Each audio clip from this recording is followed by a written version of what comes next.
Depuis quelques semaines, sur nos écrans, en tout cas dans les salles de cinéma, est diffusé un film qui s'appelle Sacré-Cœur, Oui, que vous avez vu.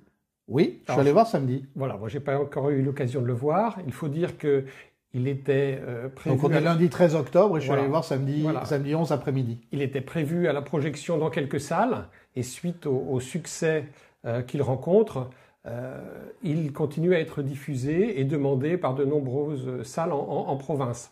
Oui, alors bon, commençons peut-être par cet aspect des choses qui est, il vaut mieux en rire qu'en pleurer. On a quand même des distributeurs très frileux qui n'ont pas voulu prendre de gros risques sur le film. On a des annonceurs RATP, SNCF qui ont dit que non, c'était pas possible d'afficher un machin catho comme ça, que ça allait contre la neutralité du service public. Bon, on a le bon vieux refrain de cette laïcité-là un peu rancie, un peu moisie, je dis pas que je suis contre la laïcité, hein, mais la vraie laïcité, c'est-à-dire la distinction du temporel et du spirituel. Mais là, on a une espèce de vieux bouillon resservi, et oulala, tout ce qui a l'air catho, c'est dangereux. Au passage, quand même, c'est étonnant cette religion qu'on disait moribonde depuis des siècles ou des décennies en tout cas, et à chaque fois elle fait peur, hein, parce que une affiche pour le film Sacré-Cœur dans le métro, ça risquerait peut-être d'intéresser au christianisme. Mais malgré ça, le film a du succès, puisque, alors moi je l'ai vu samedi après-midi, il y avait qu'une seule séance, c'était un cinéma vers Montparnasse, il y avait qu'une seule séance, mais la salle était absolument pleine. Et en fait, il faut réserver, parce que comme il y a une séance par jour dans certains cinémas, 2 séances par semaine dans d'autres, là je parle de cinéma parisien ou de banlieue parisienne, mais je crois qu'en province, c'est un peu la même chose. Le même phénomène, Et c'est pas beaucoup donné, c'est pas à toutes les séances, et donc il faut réserver. Et alors ça surprend tout le monde, parce que pourquoi l'engouement pour ce film? Parlez-nous du Sacré-Cœur, justement. Quel est le sujet de ce film? Alors, avant de parler du film lui-même, effectivement, parlons du Sacré-Cœur. Qu'est-ce que c'est que le Sacré-Cœur? À partir du Moyen Âge, le catholicisme européen, c'est un certain nombre de mystiques et de théologiens se sont concentrés sur le cœur du Christ. Le cœur du Christ comme source du rayonnement de l'amour de Dieu sur le monde. Et alors, il faut se rappeler que dans la Bible, dans la tradition sémitique en particulier, le cœur, c'est pas simplement le siège des émotions, c'est en fait le lieu le plus intime de l'être humain, et c'est le centre de l'être humain, le cœur justement, où se rencontrent les émotions bien sûr, mais aussi l'intelligence et la volonté. Oui, le cœur a précédé le cerveau. Voilà. Et alors on peut avoir un cerveau, mais il faut que le cerveau entre en résonance avec l'émotion, avec la volonté d'agir. Du point de vue de l'anthropologie chrétienne, qui est l'anthropologie hébraïque en fait, l'être humain n'est pas simplement un corps et une âme comme dans la philosophie grecque. Il y a aussi ce qu'on appelle l'esprit. L'esprit, c'est ce qui est capable d'entrer en dialogue avec l'esprit de Dieu. Dieu est esprit. Voilà. Et l'esprit de Dieu rencontre l'esprit de l'homme dans le cœur, au plus intime de l'être humain. On a de magnifiques pages de saint Augustin qui nous expliquent ça. Et donc, à partir du Moyen-Âge, il y a un certain nombre de théologiens et de mystiques qui se mettent à méditer de plus en plus sur le cœur du Christ, le Christ, homme uni à Dieu, homme complet uni à la plénitude de la divinité. Et c'est donc dans son cœur que se joue l'essentiel du mystère de l'incarnation, de l'union de l'homme à Dieu. C'est donc cela qui focalise l'attention et qui inspire un certain nombre de mystiques.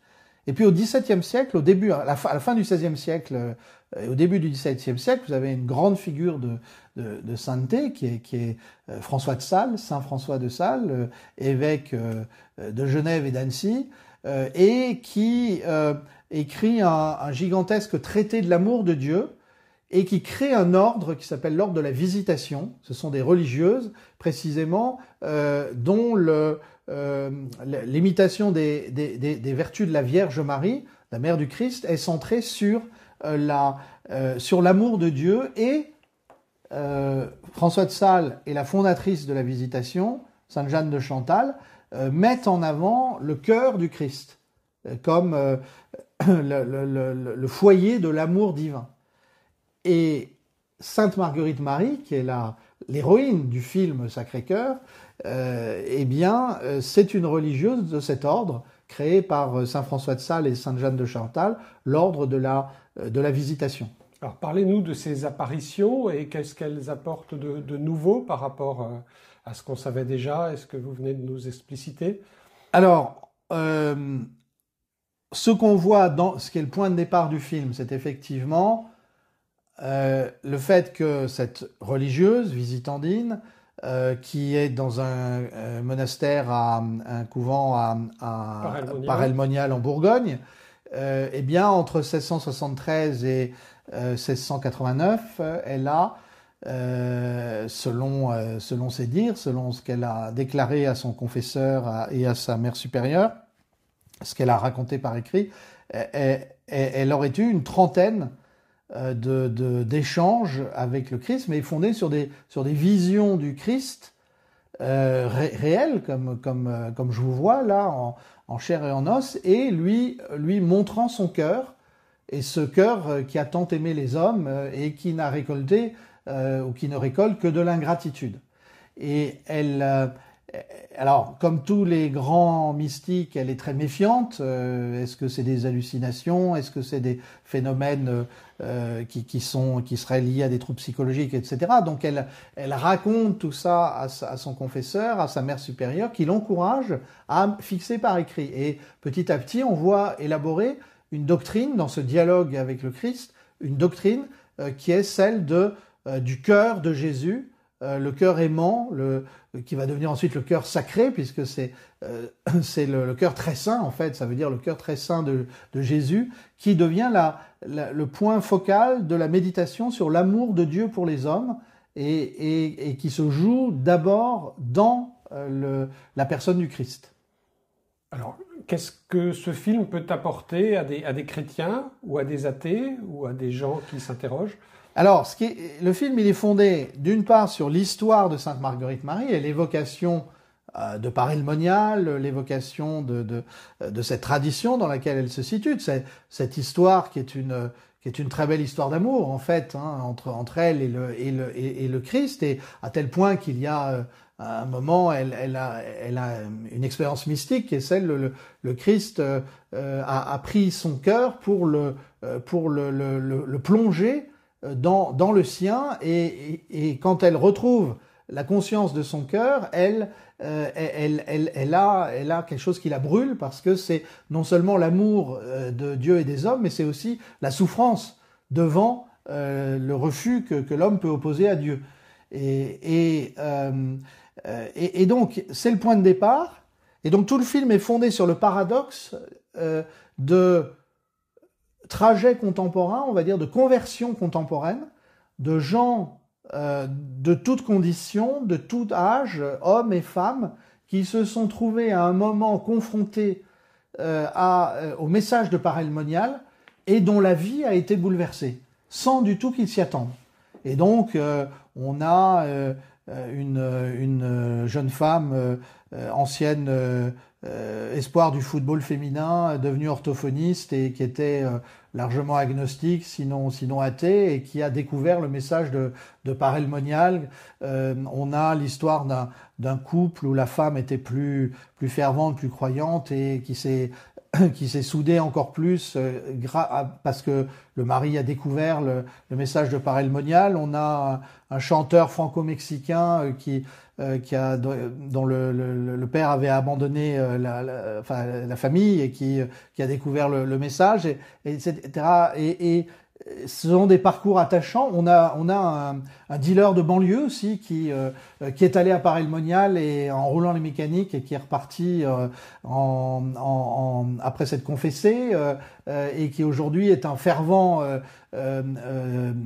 apôtre du message du cœur du Christ. Donc c'est ça qui fait la force du film, c'est le témoignage apporté par tous ces gens avec cette idée d'une étonnante modernité du message du Sacré-Cœur, alors que c'est un message qui remonte à la deuxième moitié du XVIIe siècle.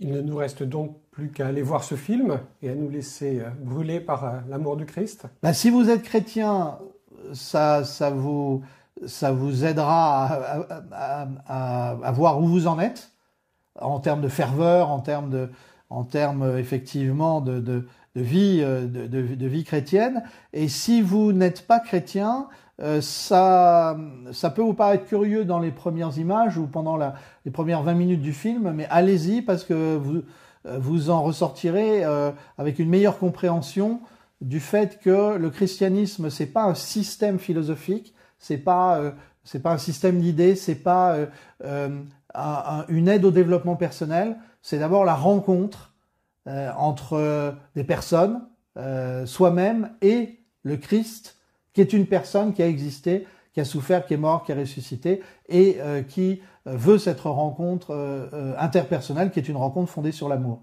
Merci pour cette belle conclusion. À bientôt.